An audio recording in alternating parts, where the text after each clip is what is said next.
And BK is back, but once again not with a full voice. I would have recorded these bits of the video earlier, but in vain. I hoped that my voice would be all back by now. So apologies if I sound a bit rough.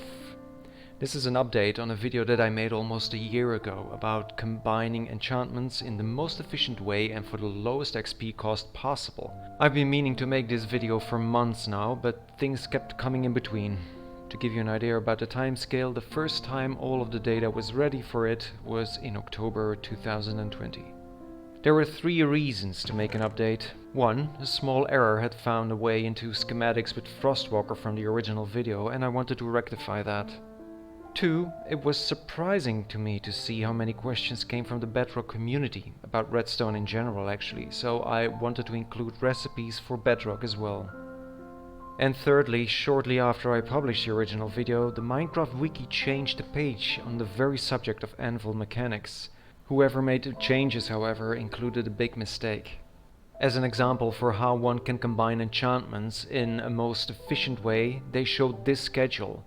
And even at the time of me posting this very video, you can still find it there under the title Planning the Enchanting Order.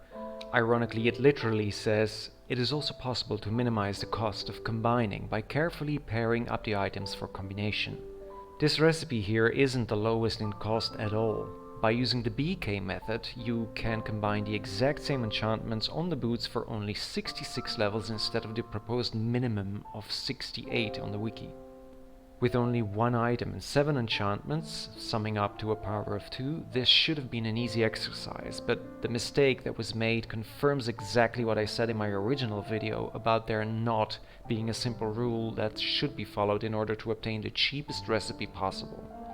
As for the mechanics behind the recipes, I am not going to explain everything as I did in the first video. I will put a link down in the description box so you can check it out. But here are just a few reminders on how to actually use them by means of the corrected example from the wiki. Any item should be unenchanted and have no earlier repair costs on it, and the same counts for the books.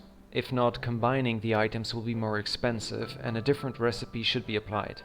Recipes for tools and armor use the symbol for the diamond versions because you are most likely going to use those, but obviously you can combine the enchantments on items made of no matter what substance.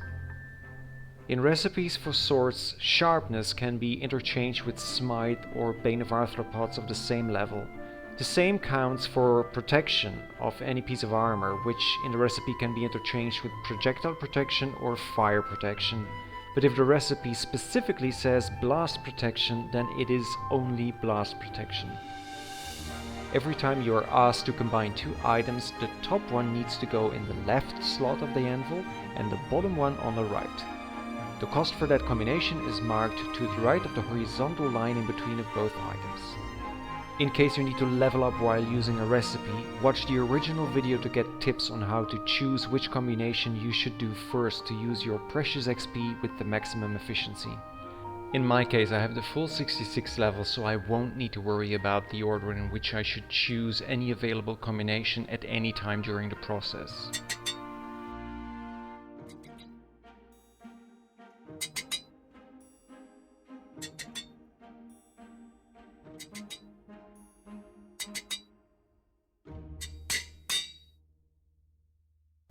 One year ago I knew that sooner or later somebody would ask me a specific question about the original video, and a couple of weeks ago it finally happened. BK, why don't you develop a calculator so that anyone can use it to put enchantments of their own choice on no matter what object? Well, I did, a long time ago, and that is what I used to make the recipes. I made a first version back in 2016, which back then only focused on combining bows, seeing that I have always been quite the archer in my survival games and I go through a lot of infinity bows. As time progressed, I expanded the app to include more items and enchantments and upgraded it when changes in the game updates required it. The current full app is in its 43rd version, and since October 2020 it includes the mechanics for Bedrock. The app can handle everything, including combining items themselves with each other, taking into account their reduced durability because that is important as well in determining the XP cost, and books with several enchantments, even if any of them are conflicting with previously added ones on the item. The problem is that I never intended it to be used by any other one than myself. It isn't user-friendly at all, and if I was to decide to make it public, I first will have to redesign the whole thing from the ground up, and that is something that I simply can't do at this time.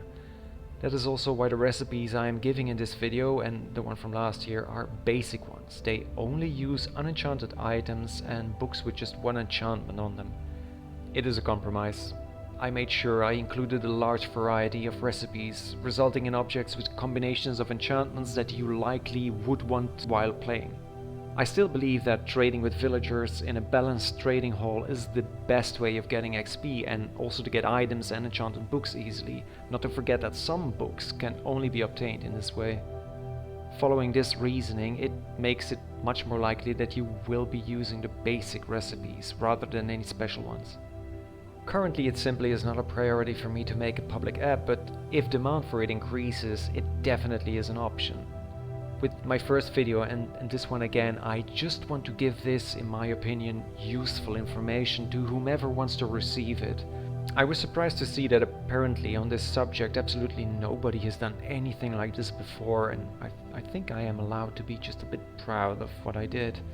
I'm sorry that at this moment I can't give you the app yet, and if somebody steals the idea from me, that would be a shame, but at least I will be glad the information is out. Provided that the information is correct, of course, unlike the example from the wiki. The remainder of the video will contain the recipes I have selected. On the left you will have the version for Bedrock Edition, and the one for Java Edition will be on the right. Sometimes the same recipe could have been used for both versions, but where possible I deliberately chose different ones without any loss of efficiency, as to make sure the distinction between both game versions remains obvious. And then that's it for this video. If all goes well, the next two videos I have planned should be of a different kind. I will show off my starter and my main base on the Outcraft server. We won't be restarting for 1.17, but we are taking, let's call it, kind of a break, and we will restart for 1.18. I would not consider myself to be a master builder at all, but I never had more fun in creating something. It does not feel right to me to just create an empty shell, only to make it look good, so my bases always are functional, and I will highlight the redstone parts in them because something tells me that that is what you would like to see. That is something to look forward to, but for now, BK says bye.